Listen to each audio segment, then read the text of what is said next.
केजरीवाल हुकूमत ने बेंगलुरु में होने वाली ओपोजिशन जमातों की मीटिंग में शिरकत का ऐलान किया है और इस मीटिंग में आम आदमी पार्टी के कन्वीनर और सीएम अरविंद केजरीवाल शिरकत करेंगे।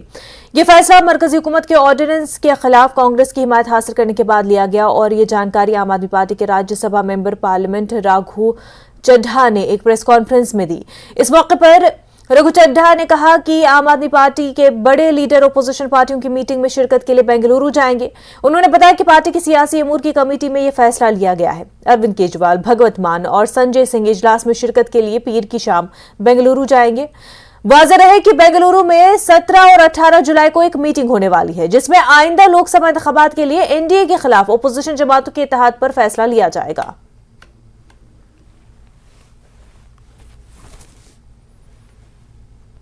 18 जुलाई को होने जा रही लाइक माइंडेड पार्टीज की बेंगलोर में जो बैठक है उसमें आम आदमी पार्टी आदरणीय अरविंद केजरीवाल जी की अध्यक्षता में हिस्सा लेगी और इस बैठक में अपनी बात रखेगी।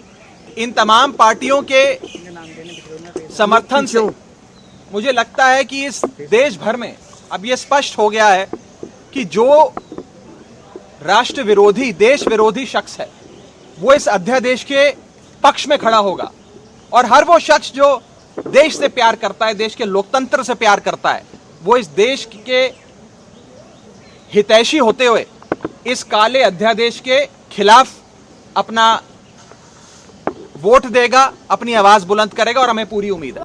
तो राघव चड्ढा मीडिया से बात कर रहे थे ओपोजिशन की बेंगलुरु में मीटिंग के हवाले से। राघव चड्ढा मीडिया को ब्रीफ कर रहे थे। आगे बढ़ते हैं। एनसीपी से बगावत करके महाराष्ट्र में शिंदे हुकूमत में शामिल होने वाले अजीत पवार अचानक शरद पवार से मिलने वाईबी चौहान सेंटर पहुंचे और इस दौरान अजीत पवार के अलावा प्रफुल्ल पटेल, छगन समेत दीगर लीडर शामिल थे और इस मीटिंग के बाद प्रफुल्ल पटेल ने मुंबई के वाईबी चौहान सेंटर में एक प्रेस कॉन्फ्रेंस की और कहा कि आज अजीत पवार, छगन और हम सभी शरद पवार का आशीर्वाद लेने आए थे। हमने उनका आशीर्वाद लिया और उनसे गुजारिश की कि हम आपके साथ हैं। हमारे तमाम वुज़रा अजीत पवार की क़यादत में महाराष्ट्र कानून साज असेंबली की कार्रवाई में हिस्सा लेंगे।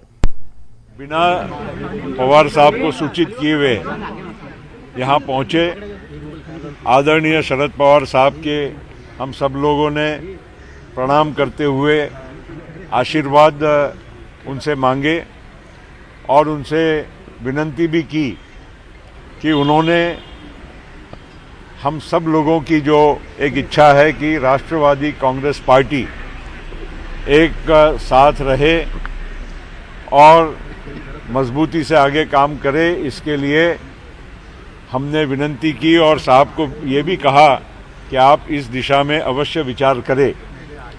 आदरणीय पवार साहब ने किसी भी प्रकार की प्रतिक्रिया नहीं दी, हमारी बात को सुना। वहीं दिल्ली में जमुना के पानी की सतह बढ़ने से कई इलाके ज़ेर-आब आ गए हैं। सीएम अरविंद केजरीवाल ने मौजूदा सूरत हाल का जायजा लिया और इस दौरान उन्होंने कहा कि दारुल हुकूमत के 6 अजला मुतासिर हैं। मुख्तलिफ मकामात पर कैंप लगाए गए। कोशिश की गई कि अगर आसपास कोई स्कूल या धर्मशाला है तो वहां ये कैंप लगाया जाए। बहुत से लोगों के कागजात बह गए हैं, आधार वगैरह खुसूसी कैंप लगाए जाएंगे। इसके अलावा बच्चों की किताबें वगैरह बह गई, हम इसका भी इंतजाम करेंगे। स्कूल मजीद 1 से 2 दिन बंद रह सकते हैं। 6 जिले प्रभावित है दिल्ली के अंदर।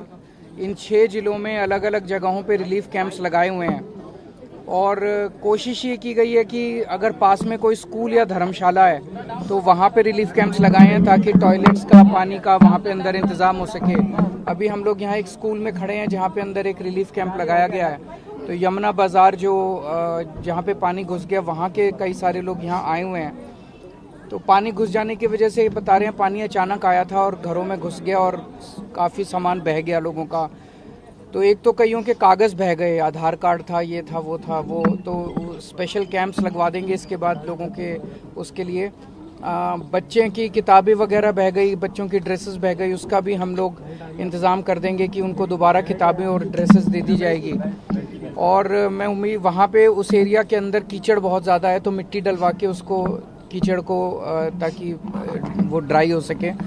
और एक कोई तरीका निकाल रहे हैं कि अगर बाढ़ प्रभावित लोग जो हैं जिनका सब कुछ बह गया उनको कोई हम एडहॉक रिलीफ अगर किसी तरह की दे सकें ताकि जो उनका सामान का नुकसान हुआ है वो उसकी भरपाई कर सकें। इसका अभी कोई तरीका निकाल के फिर हम इसका ऐलान करेंगे। 18 जुलाई को एनडीए की एक अहम मीटिंग दिल्ली में होने वाली है और इससे पहले चिराग पासवान ने एनडीए के सामने एक बड़ी शर्त रख दी है। दिल्ली में मीटिंग में शिरकत से पहले चिराग ने पार्टी के अहम लीडरों ओहदेदारों के साथ पटना में मीटिंग की। मीटिंग के बाद यह फैसला किया गया कि चिराग पासवान 6-1 के फॉर्मूले के साथ एनडीए में शामिल होंगे, यानी एलजेपीआर को 6 लोकसभा की सीट और 1 राज्यसभा सीट चाहिए। चिराग इस फॉर्मूले पर मुतफिक होने के बाद ही एनडीए में शामिल होंगे। आपको बता दें कि बीजेपी ने 18 जुलाई को होने वाली मीटिंग के लिए 18 पार्टियों को दावतनामे भेजे हैं, जिसमें बिहार से एलजेपीआर, आरएलजेपी के अलावा जितिन राम मांझी की पार्टी भी शामिल है।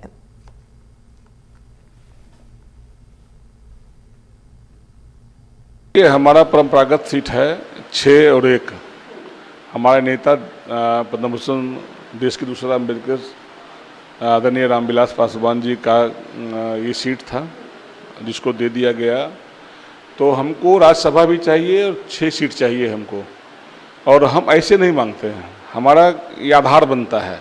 आज हमारे नेता का लोकप्रियता जो बढ़ा है और पार्टी में हमारे प्रमुख साथी हैं जो चुनाव लड़ना चाहते हैं, तो आधार पर भी हमको 6 सीट चाहिए और राज्यसभा का सीट चाहिए। और पार्टी में गठबंधन को ये ज़रूरी है कि हमारे नेता का डिमांड भी है बिहार में, और हम चाहते हैं कि हमको 6-1 का सीट मिले तभी सुविधा हो। 18 जुलाई को बेंगलुरु में मीटिंग मुनक्किद होने वाली है, जिसमें बिहार के सीएम नीतीश कुमार, लालू प्रसाद यादव और ललन सिंह शिरकत करेंगे और उनके अलावा तेजस्वी यादव, संजय झा भी मीटिंग में शिरकत करेंगे। 17 जुलाई को दोपहर को 3 बजे ये बेंगलुरु के लिए रवाना होंगे।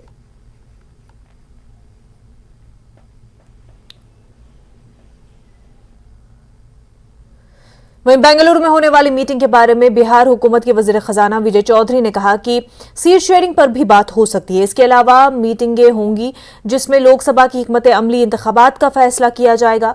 हमारे नुमाइंदे अमित कुमार सिंह ने वजीर खजाना विजय चौधरी से बात की, आइए देखते हैं।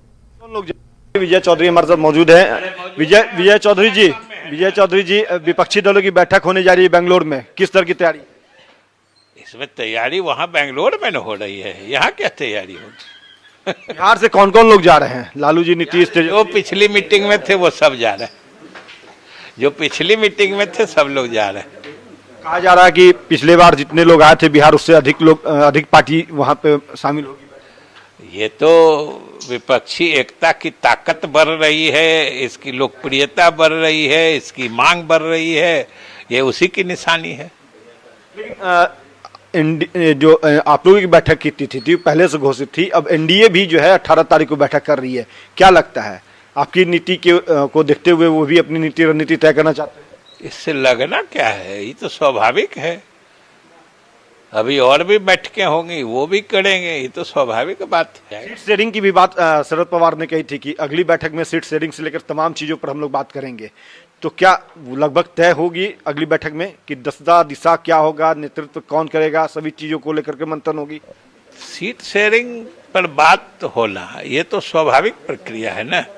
जब गठबंधन होता है तो सीट शेयरिंग पर बातचीत होना, कितनी सीटें किस प्रदेश में कौन सी पार्टी लड़ेगी, ये तो स्वाभाविक प्रक्रिया के तहत इन बातों पर चर्चा होती है और इस पर निर्णय लिया जाता है। चलिए, ये विजय चौधरी थे जिन्होंने साफ तौर पे जो विपक्षी एकजुटता की बैठक की उसके संदर्भ में बताया है। अमित कुमार, न्यूज़ 18 पटना। बीजेपी के कौमी सदर जेपी नड्डा ने राजस्थान के जयपुर में अवामी जलसे से खिताब किया। जेपी नड्डा ने कहा कि मरकजी हुकूमत इस मुल्क की तहजीब और सकाफत की हिफाजत और तरक्याती काम करने की कोशिश कर रही है, लेकिन अपोजिशन जमातें रुकावट बन रही हैं। उन्होंने कहा कि राजस्थान में रियासती वज़ीर आला अशोक गहलोत की जानिब से जुल्म और जबर और जानिबदारी का सिलसिला जारी है। राजस्थान अभियान प्रोग्राम के तहत बीजेपी के कौमी अवाम को खिताब कर रहे थे जेपी नड्डा।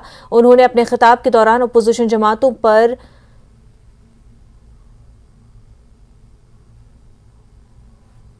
काफी सारे इल्जाम लगाए। ये पीडीए, ये प्रोग्रेसिव डेमोक्रेटिक अलायंस नहीं है, यह प्रोटेक्शन ऑफ डायनेस्टीज अलायंस है। ये सब लोग अपने परिवारों को बचाने के लिए ये अलायंस में आते हैं और मोदी जी देश को आगे ले जाने के लिए काम में जुटते हैं, ये हमको फर्क समझना चाहिए। इसलिए मेरे से कल एक पत्रकार ने पूछा, ये आपको ये जो अलायंस हुआ है इसके बारे में क्या कहना है? मैंने उनसे कहा मुझे कुछ नहीं कहना है, ये तस्वीर बनाने के लिए अच्छा है कि एक साथ तस्वीर बनती है। आप बताओ, फारूक अब्दुल्ला और मुफ्ती मोहम्मद महबूबा मुफ्ती ये तो पहले से ही एक थे, इसमें नई बात क्या है? आप बताइए कि ये समाजवादी पार्टी कांग्रेस के साथ चुनाव लड़ी थी कि नहीं लड़ी थी? ये समाजवादी पार्टी बीएसपी के साथ चुनाव लड़ी थी कि नहीं लड़ी थी? आप बताइए जेडीयू और आरजेडी साथ लड़े थे कि नहीं लड़े थे? आप बताइए टीएमसी और कांग्रेस और कम्युनिस्ट साथ लड़े थे कि नहीं लड़े थे? ये तो पहले से मिले, कौन किसको क्या देगा? कोई किसी को कुछ नहीं दे सकेगा। बचाने का इरादा सिर्फ ये है कि इनके ऊपर केस न हो और इनके परिवारों को बचाया जाए। ये परिवार बचा रहे हैं, ये पार्टियां परिवार की पार्टियां हैं और मोदी जी देश को आगे ले जा रहे हैं, इस बात को हमको समझना होगा। इसलिए मित्रों, ये अच्छा आप देखिए कांग्रेस पार्टी, अब ये भी बताइए माँ बेटा बेटी की पार्टी है कि नहीं है? बाकी सब कॉन्ट्रैक्ट पर है, बाकी सब कॉन्ट्रैक्ट पर, गहलोत भी कॉन्ट्रैक्ट पर है और सचिन तो सब कॉन्ट्रैक्ट पर। ये सबलेटिंग है का, बाकी सब परिवार की पार्टियां हैं, ये परिवार लोग चलाते हैं। इसलिए मित्रों, देश को अगर आगे बढ़ाना है तो भारतीय जनता पार्टी को मजबूती देनी है और राजस्थान पर लगा हुआ ये दाग भ्रष्टाचार का, ये दाग अनाचार का, ये दाग अत्याचार का, ये दाग उत्पीड़न का, इसको मिटाना है। गहलोत को घर बैठाना है। राजस्थान अब सहने वाला नहीं है, हमने आगे बढ़ना है और विकास की नई रणगाथाएं। ब्रेक के बाद आपका खैर मकदम है। तालीम और हुनरमंदी के फरोग के वजीर धर्मेंद्र प्रधान ने नौजवानों की हुनरमंदी के आलमी दिन के मौके पर मसनूई जहानत से मुतल्लिक एक मुफ्त ऑनलाइन तरबियती प्रोग्राम लॉन्च किया। उन्होंने हिंदुस्तानी जबानों में टेक्नोलॉजी की जरूरत पर जोर दिया और इस मौके पर उन्होंने इजहार ख्याल करते हुए कहा कि टेक्नोलॉजी की तालीम में जबान की रुकावट को खत्म करने और खसूसी तौर पर अदही इलाकों में मुल्क की युवा शक्ति के लिए एक अच्छी शुरुआत है। मरकजी वजीर अनुराग ठाकुर ने हिमाचल प्रदेश में सैलाब मुतासरा इलाकों का दौरा किया। उन्होंने दौरे के बाद मीडिया से बात करते हुए कहा कि मरकज की जानिब से हिमाचल प्रदेश में सैलाब मुतासरा इलाकों में इमदाद के लिए रकम जारी की गई है। इस मौके पर उन्होंने मुतासरीन की फौरी इमदाद करने और सड़कों की मरम्मत दीगर राहत कारी के कामों पर तवज्जो देने सुखू हुकूमत से अपील की। सरकार की ओर से अब तक लगभग 400 करोड़ रुपए से ज्यादा की सहायता हिमाचल प्रदेश की मोदी सरकार ने की है। इसके अलावा 13 बटालियनें एनडीआरएफ की लगातार यहाँ पे काम कर रही थी। इंडियन एयरफोर्स के 2 हेलीकॉप्टर राज्य में लोगों की जान बचाने के लिए लगातार प्रयासरत हैं। जितनी मदद केंद्र सरकार की ओर से चाहिए थी, नेशनल फॉरेंसिक साइंस यूनिवर्सिटी के लोगों के माध्यम से वो भी यहाँ पर आए हैं। जो मांगा वो देने का कार्य किया है। हम चाहते हैं कि राज्य की सरकार भी तेज गति के साथ लोगों के जो सड़कों का नुकसान हुआ उसको जल्द से जल्द ठीक करवाए और जिनके घरों का नुकसान हुआ उनको जल्द से जल्द सहायता राशि दे, क्योंकि केंद्र की ओर से पैसा हमने भेजा है। और मैं इतना ही कहूँगा, हमने मदद हिमाचल की बार बार की है। मोदी जी ने हिमाचल को सदा प्राथमिकता दी है। विकास के प्रोजेक्ट तो दिए ही, लेकिन जब भी मदद की आवश्यकता पड़ी तो सबसे पहले आगे बढ़ चढ़कर मोदी जी की सरकार आई। मोदी जी ने स्वयं मुख्यमंत्री से बात की, हम सब लोगों को भी कहा, हम सब लोग भी फील्ड में हैं और हम सब प्रयास करें कि इसमें आपदा के समय इस संकट से निकालकर हिमाचल को लाया जाए। गुजरात के शहर गांधीनगर में हिंदुस्तान और इंडोनेशिया के बीच मुश्तरका बातचीत के सेशन के दौरान मरकजी वज़ीर ख़जाना निर्मला सीतारमण ने कहा कि ये डायलॉग सेशन दो तरफा तिजारत और सरमायाकारी, मालियाती खदमात और बुनियादी ढांचे की तरक्की पर तवज्जो मरकूज करेगा। वज़ीर ख़जाना निर्मला सीतारमण ने कहा कि यह सेशन मसाइल पर मुश्तरका फहम तक पहुंचने, उभरती हुई मार्केट और तरक्की पजीर मईशतों के तनाजुर में आलमी एजेंडे को आगे बढ़ाने में अहम किरदार अदा कर सकता है। At the outset, I am pleased to announce the launch of Economic and Financial Dialogue between India and Indonesia. Since the adoption of India's Look East policy in 1991 and the Act East policy in the subsequent years, there has been a rapid development in bilateral relations between India and Indonesia, and both in commercial and cultural fields.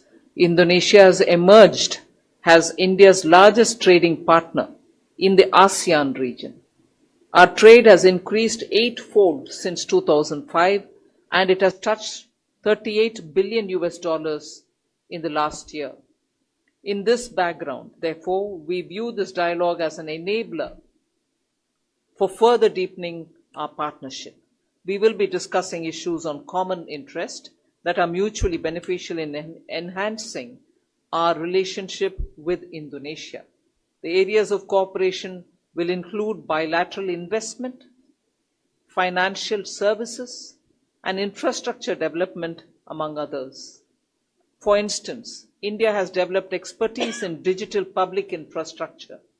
It can provide time-tested solutions for convenient and affordable digital payments which can assist Indonesia in achieving its financial inclusion goals. Both India and Indonesia are fast-growing economies and are similar in many ways. Both are active members of multilateral organizations such as G20, WTO, and East Asia Summit. India has taken over the G20 presidency from Indonesia, and there are several legacy issues which we are continuing to take forward during our presidency. In this context, this dialogue, which we are announcing today, can play an instrumental role in reaching a common understanding on issues and taking forward the global agenda from the perspective of the emerging market developing economies. Bhopal में तकरीबन 7 दिनों के बाद हड़ताल कर रहे नर्सों ने अपनी हड़ताल खत्म कर दी। मेडिकल एजुकेशन के वजीर विश्वास सारंग, वजीर प्रभुराम चौधरी की यकीन दहानी के बाद हड़ताल वापस ले ली गई है। 6 मुतालबात पर मुज़ाकरात हुए जिन पर इत्तेफाक राय हुआ। दीगर मुतालबात के हल के लिए एक कमेटी बनाई जाएगी। हड़ताल के जिम्मेदारों का कहना है कि हड़ताल 1 माह के लिए मुलतवी कर दी गई है। अगर उनके मुतालबात पूरे नहीं हुए तो दोबारा हड़ताल शुरू की जाएगी।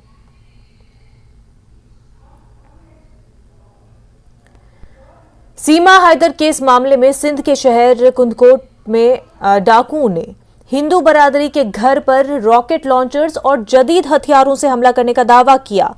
वाकया रात गए गांव धनी बख्श ओगाही में पेश आया था। बागड़ी हिंदू बरादरी के मंदिर पर भी फायरिंग की है। डाकुओं ने पाकिस्तान में हिंदू बरादरी पर धमकी दी थी कि अगर सीमा वापस ना आई तो उन पर हमला किया जाएगा।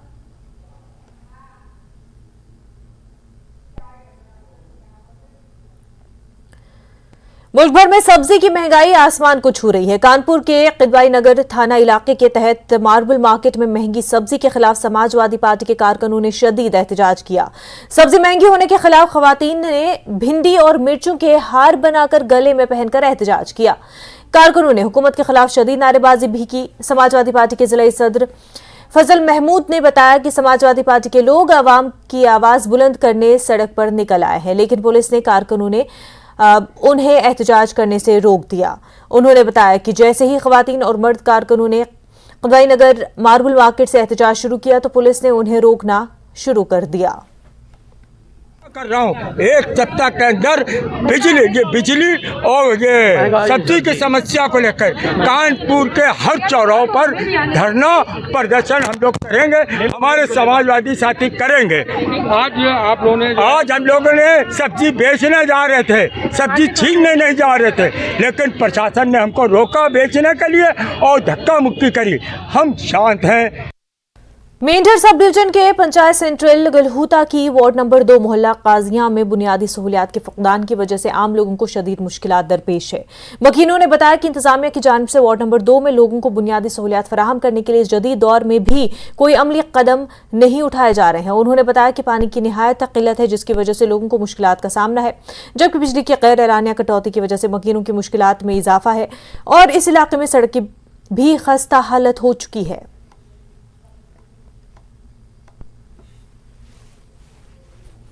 ये है कि हमारे को ये बिजली और पानी की इतनी दिक्कत है। मैं यहाँ 5 ईयर्स हो गए यहाँ आए हुए। यहाँ पानी की दिक्कत है, बिजली की दिक्कत है, पानी का बूंद भी नहीं है। नाले से पानी लेकर आते हैं और नाले ही उसी का पानी इस्तेमाल करते हैं इस टाइम पर।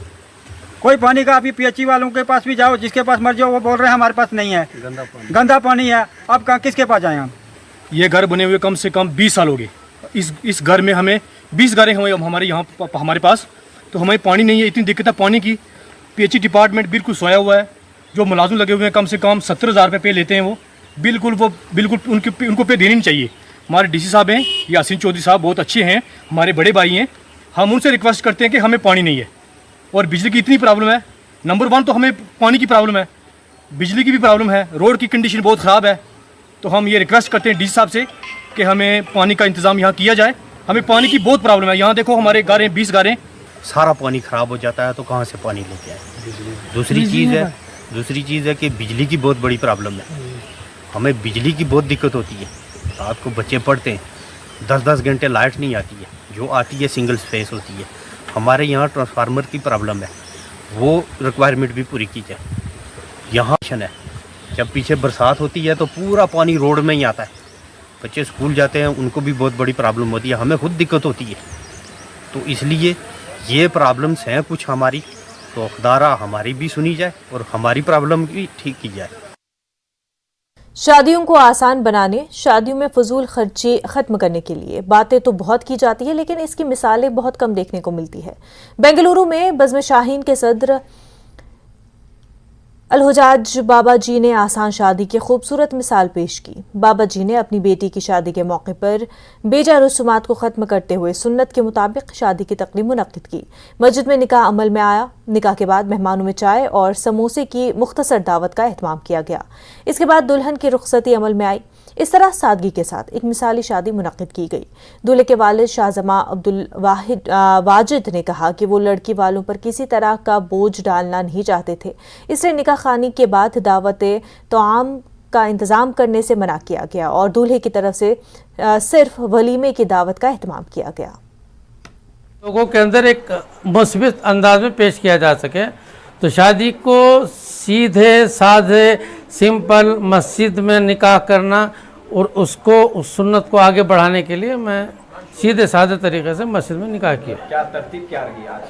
आज की तरतीब सिर्फ ये थी कि दुल्हा वाले घर से आए, हमारे घर आए, मस्जिद में गए, निकाह पढ़ाया।